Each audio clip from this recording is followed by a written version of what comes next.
Hello students, आज हम chapter 3 start करने जा रहे हैं। हमने अपने लास्ट चैप्टर में सीखा था कि किस तरह से अकाउंटिंग की क्या इम्पोर्टेंस है और किस तरह से उसकी डेवलपमेंट की गई है। उसके बाद अब हमने ये जानना है कि किस तरह से उसकी ट्रांजैक्शंस को रिकॉर्ड किया जाता है। जितनी भी ट्रांजैक्शंस होती हैं उसको किस तरह से रिकॉर्ड किया जाता है, जिसको हम जर्नल के फॉर्म में और लेजर के फॉर्म में समझेंगे। हाँ जी, तो आप कोई भी चीज़ परचेज़ करते हैं मार्केट से, तो उसके लिए आपको वाउचर मिलता है या फिर कोई बिल मिलता है। अकाउंटिंग में उसे हम वाउचर बोलते हैं। आप कुछ भी परचेज़ करते हैं तो उसका एक बिल बनाकर आपको शॉपकीपर दे देता है। इसी तरह से जितने भी हम एक्सपेंसेस बिज़नेस में करते हैं, जो भी हमें इनकम्स होती है, जो भी हम पेमेंट्स करते हैं, उसको रिकॉर्ड किया जाता है ताकि हमारे पास एक कंप्लीट ब्यौरा, कंप्लीट डिटेल्ड इन्फॉर्मेशन रहे कि कहाँ कहाँ पे कौन कौन सा कितना खर्चा हो रखा है। तो उसको हम वाउचर्स के फॉर्म में उसको बिज़नेस के फॉर्म में वाउचर बोला जाता है और इसे बोला जाता है अकाउंटिंग वाउचर्स। जो अकाउंटिंग वाउचर्स होते हैं, इसके अंदर आपका सीरियल नंबर आता है, वाउचर नंबर आता है, डेबिट वाउचर है या क्रेडिट वाउचर है, इसका जर्नल वाउचर है। इस तरह से अकाउंटिंग वाउचर्स को क्रिएट किया जाता है।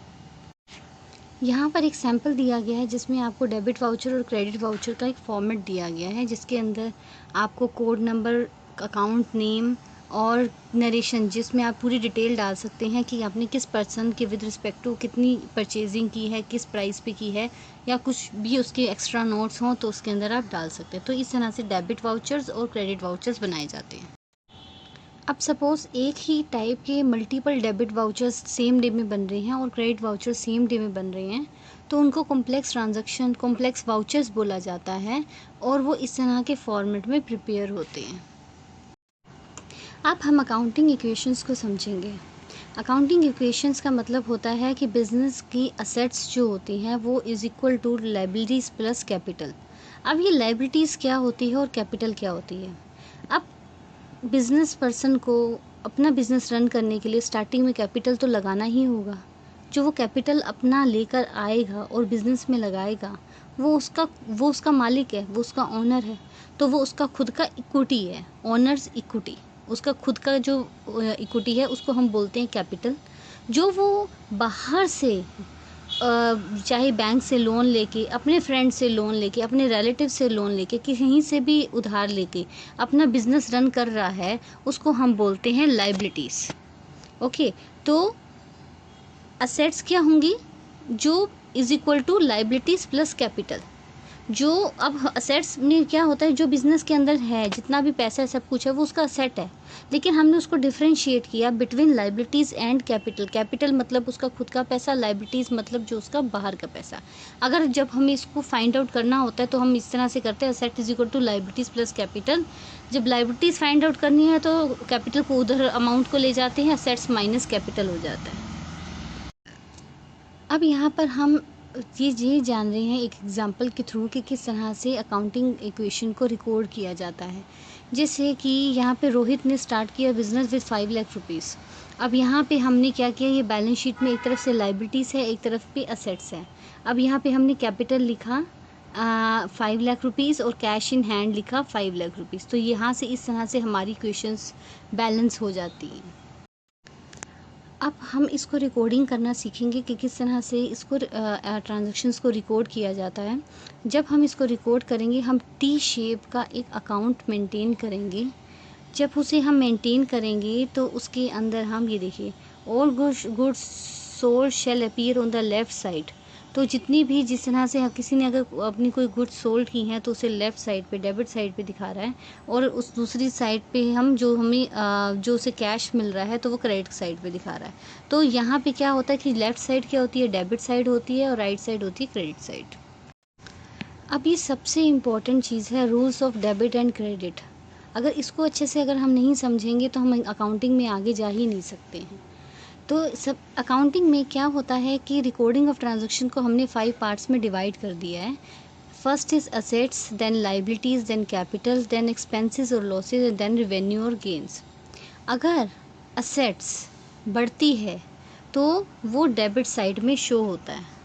अगर एसेट्स बढ़ती है तो वो डेबिट साइड में शो होता है, अगर वो डिक्रीज़ होती है तो उसे हमें क्रेडिट साइड में शो करना है।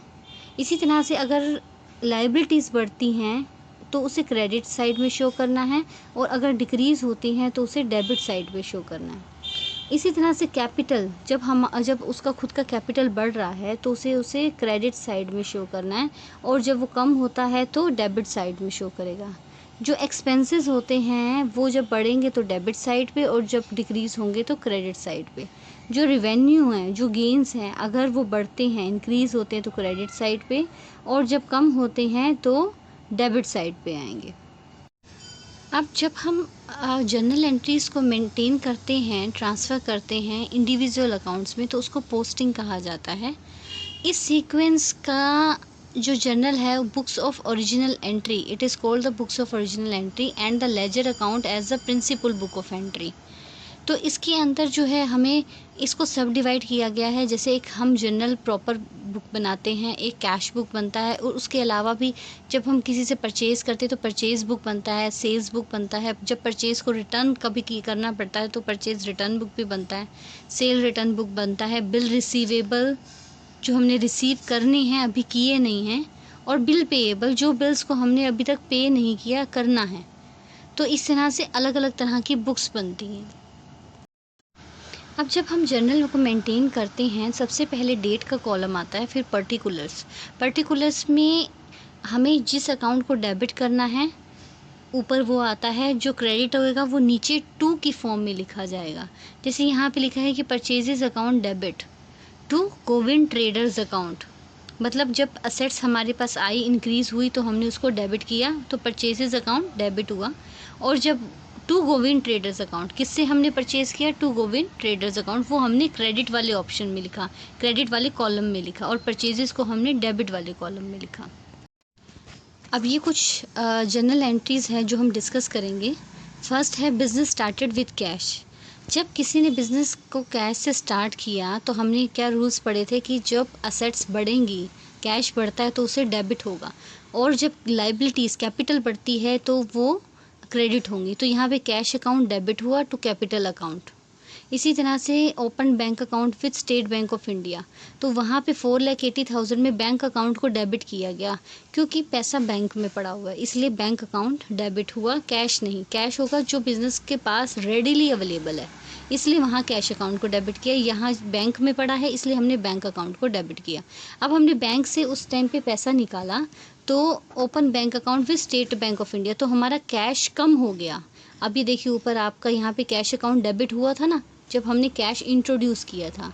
अब जब हमने बैंक के अंदर डाल दिया पैसा 4,80,000, तो कैश क्या हो गया, कम हो गया हमारे पास। ऑब्वियसली जो हमारी कैपिटल थी उसी में से कैश जाएगा ना, तो वो कैश हमारा जो अवेलेबल था, जो कैश क्या हो गया, कम हो गया, तो हमने कैश को क्रेडिट साइड पे लिख दिया, टू कैश अकाउंट। इसी तरह से फर्नीचर हमने परचेज़ किया और हमने पेमेंट की बैंक के थ्रू।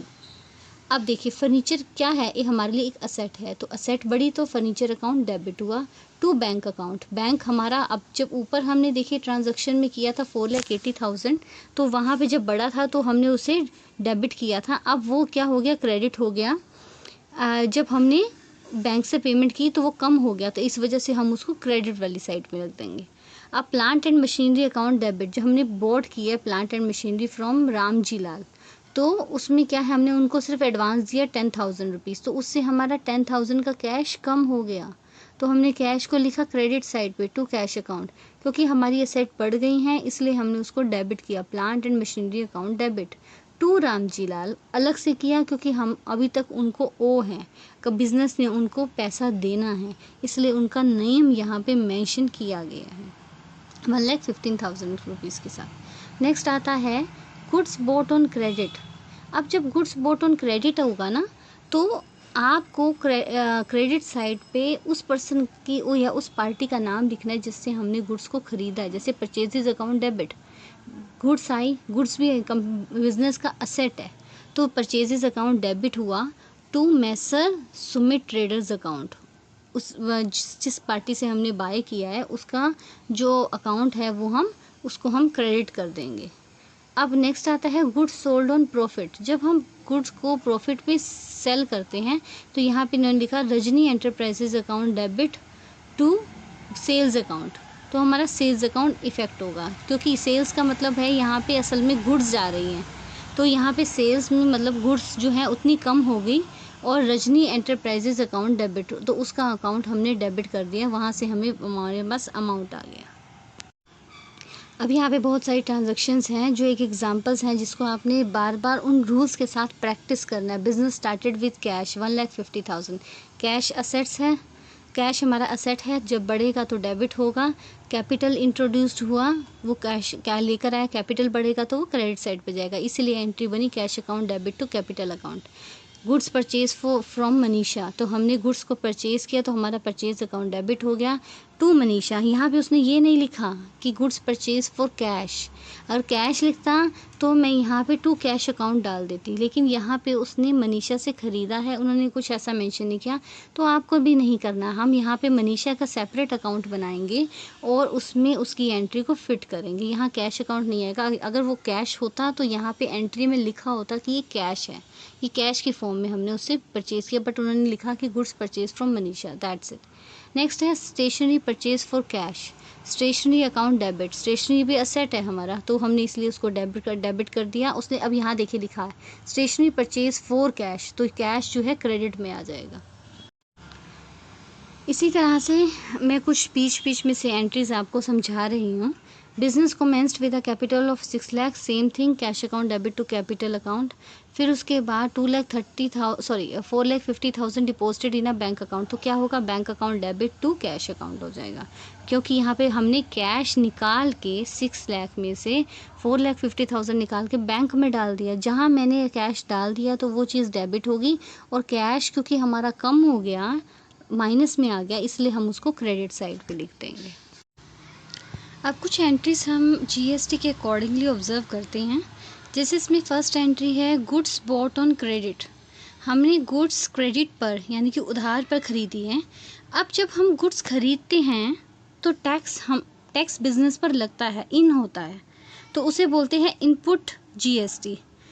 इनपुट सीजीएसटी अकाउंट अलग बनता है और इनपुट एसजीएसटी अकाउंट अलग बनता है जब हम गुड्स खरीदते हैं। जब हम उसे सेल करते हैं, जैसे सेकंड एंट्री में है कि गुड्स सोल्ड ऑन क्रेडिट, जब हमने गुड्स को क्रेडिट पर सेल कर दिया, बेच दिया, तो उस वक्त हमने डेटर का अकाउंट जो है डेबिट किया to sales account and to output CGST. वहाँ पे हमने कि जब हम सेल करेंगे तो जो पार्टी खरीदेगी बिजनेस से, जो पार्टी बाय करेगी, वो उसे जीएसटी को पे करेगी, तो वो होगा output CGST and output SGST. Okay, that is 5% each.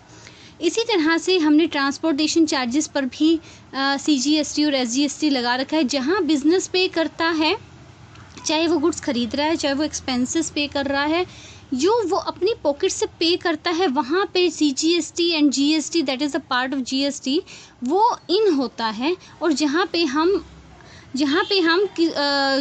हम सर्विसेज को सेल कर रहे हैं, हम गुड्स को सेल कर रहे हैं, हम सर्विसेज को सेल कर रहे हैं, हम पेमेंट रिसीव कर रहे हैं, मतलब बिजनेस पेमेंट रिसीव कर रहा है, तो वहाँ पे जीएसटी जो होगा आउट होगा। ओके, तो इस सारी एंट्रीज करने के बाद लास्ट में देखिए हमने क्या किया, हमने जीएसटी को बैलेंस किया। आउटपुट सीजीएसटी अकाउंट को डेबिट किया, जिसको हम अभी तक क्रेडिट कर रहे थे उसको डेबिट कर दिया, और टू इनपुट सीजीएसटी अकाउंट, जिसको हम अभी डेबिट कर रहे थे, हमने उसको क्रेडिट कर दिया, एंट्रीज रिवर्स की, और जो भी बैलेंस अमाउंट बनता है वो हमने यहाँ पर पे कर दिया। ऑल राइट, जैसे यहाँ पे ट्रांसपोर्टेशन चार्जेस से थर्ड एंट्री में अगर हम देखते हैं, हमने पे किए तो हम पे सीजीएसटी लगा, तो वो इन हो गया, हमारे पास आया पे होने के लिए, तो हमने यहाँ पे 400 5% ईच लगा। फिर नेक्स्ट में आया कंप्यूटर प्रिंटर बोर्ड, हमने ख़रीदा है, हमने पेमेंट की, बिजनेस ने पेमेंट की है, तो कंप्यूटर प्रिंटर अकाउंट डेबिट हुआ, input CGST account and then input SGST account to bank account, क्योंकि हमने बैंक अकाउंट से पेमेंट की है। 10,000 कंप्यूटर प्रिंटर की और बाकी दोनों जो हमें जीएसटी बिजनेस को लगे। नेक्स्ट में आता है जब हम बिजनेस ने पोर्टल पोर्टेज पे किया तो उसमें भी पोस्टल चार्जेस अकाउंट डेबिट है और इनपुट CGST अकाउंट डेबिट है, तो वो भी 5% ईच से हुआ, लेकिन यहाँ पे इनपुट अकाउंट डेबिट हुआ। लास्ट में जब हमने उसे बैलेंस किया तो output CGST and output SGST debit हुआ, 2 input CGST and 2 input SGST। जो भी बैलेंस बचेगा वो बिजनेस को एक्चुअल में पे करना है। इसी तरह से कुछ और एग्जांपल्स हैं। Business started with cash 2 lakh rupees, तो cash account debit to capital account, cash बढ़ गया तो डेबिट साइड, कैपिटल बढ़ गया तो क्रेडिट साइड। इसी तरह से बैंक अकाउंट में डाला तो bank account debit to cash account, जैसा हमने पहले देखा था। Goods purchase on credit from Messrs Gulmohar fashion house, तो यहाँ पे 30,000 से उसको एंट्री कर रखी है, purchases account debit to Gulmohar fashion house. Office की चीज़ें जब हमने ख़रीदी हैं तो वो भी हमारा एसेट है, लेकिन हमने पेमेंट किया बैंक से तो बैंक अकाउंट क्रेडिट हो जाएगा। रेंट अकाउंट डेबिट, रेंट को हमने पे किया तो rent account debit to bank account. इसी तरह से मोहित ब्रदर्स को हमने सेल कर दी गुड्स, तो यहाँ पे मोहित ब्रदर्स का अकाउंट जो हो जाएगा डेबिट हो जाएगा टू सेल्स अकाउंट आ जाएगा, क्योंकि गुड्स जो हैं चली गई हैं, एसेट्स हमारी असल में स्टॉक हमारा कम हो गया तो टू सेल्स अकाउंट आ जाएगा। ओके, तो अब हम सीखेंगे कि हमें जर्नल एंट्रीज़ को लेजर बुक में किस तरह से पोस्ट करना है। तो अब जैसे यहाँ पे फर्स्ट एंट्री है cash account debit to sales account.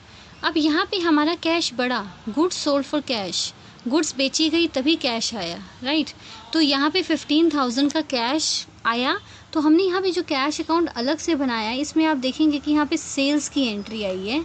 तो यहाँ पे कैश किसकी वजह से आई है हमें वो मेंशन करना है पर्टिकुलर्स में। यहाँ डेट जो ऊपर मेंशन है जून 22 वो हमने यहाँ डाली नीचे कैश अकाउंट में। पर्टिकुलर्स में किस वजह से कैश बढ़ा है, कैश डेबिट हुआ, हमने भी यहाँ पे डेबिट साइड पे रखा, लेकिन सेल्स की वजह से हमने सेल्स हुई है 15,000 की, इस वजह से बढ़ा, तो हमने यहाँ पर्टिकुलर्स में सेल्स लिखना है, कारण लिखना है कि कैश किस वजह से बढ़ा, सेल्स की वजह से बढ़ा।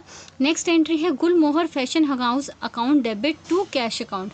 हमने यहाँ पे कैश पे किया है गुलमोहर फैशन हाउस को, तो वहाँ पे क्या हुआ, कैश कम हो गया तो कैश क्रेडिट हुआ। आपको रूल्स रिमेंबर है ना कि अगर असेट्स बढ़ती हैं तो डेबिट होती हैं, कैश भी उसका पार्ट है, अगर कम होगी तो क्रेडिट होगी। तो यहाँ पे गुलमोहर फैशन हाउस को हमने क्रेडिट में रखा है, और वो किस वजह से कम हुआ, किसकी पर्टिकुलर्स की वजह से हमने पर्टिकुलर में मेंशन कर दिया, उसकी वजह से कि गुलमोहर फैशन हाउस की वजह से 30,000 कम हो गए हैं। नेक्स्ट एंट्री है bank account debit to Mohit brothers account. हमने पेमेंट रिसीव की है तो क्या हुआ, बैंक अकाउंट बढ़ गया, राइट, बैंक में पैसे ज़्यादा हो गए, तो यहाँ पर payment received in full and final settlement, यहाँ पे बैंक अकाउंट डेबिट, तो यहाँ पे यहाँ बैंक अकाउंट नीचे, बैंक अकाउंट में क्या हुआ, बैंक अकाउंट बढ़ गया, तो यहाँ मोहित ब्रदर्स की एंट्री 10,000 से यहाँ जून 28 में शो हो रही है, राइट। इसी तरह से हमने मंथली सैलरी पे की है, बट बिजनेस का तो कैश कम हो गया ना, जब कैश कम हो गया तो वो कहाँ आएगा, क्रेडिट साइड पे, तो यहाँ पे हमने सैलरी शो की क्रेडिट साइड पे 6,000। इस तरह से हमने हर एंट्री को समझकर कि इसका इम्पैक्ट इस पर्टिकुलर अकाउंट में किस तरह से पड़ रहा है, हमने उसको एग्जीक्यूट करना है। अगर कैश किसी एंट्री में बढ़ रहा है तो डेबिट साइड पे लिखेंगे विद पर्टिकुलर्स कि किस वजह से हो रहा है, कैपिटल की वजह से, सेल्स की वजह से, किस वजह से बढ़ रहा है, और अगर कम हो रहा है किसी को पेमेंट करने की वजह से, किसी की सैलरी पे करने की वजह से, जिस वजह से कम हो रहा है उसके पर्टिकुलर्स लिख के उसको क्रेडिट साइड में मेंशन करेंगे। इसी तरह से कैपिटल अकाउंट बनेगा, बैंक अकाउंट बनेगा, एक्सपेंसेस का अकाउंट बनेगा, इन द सेम वे।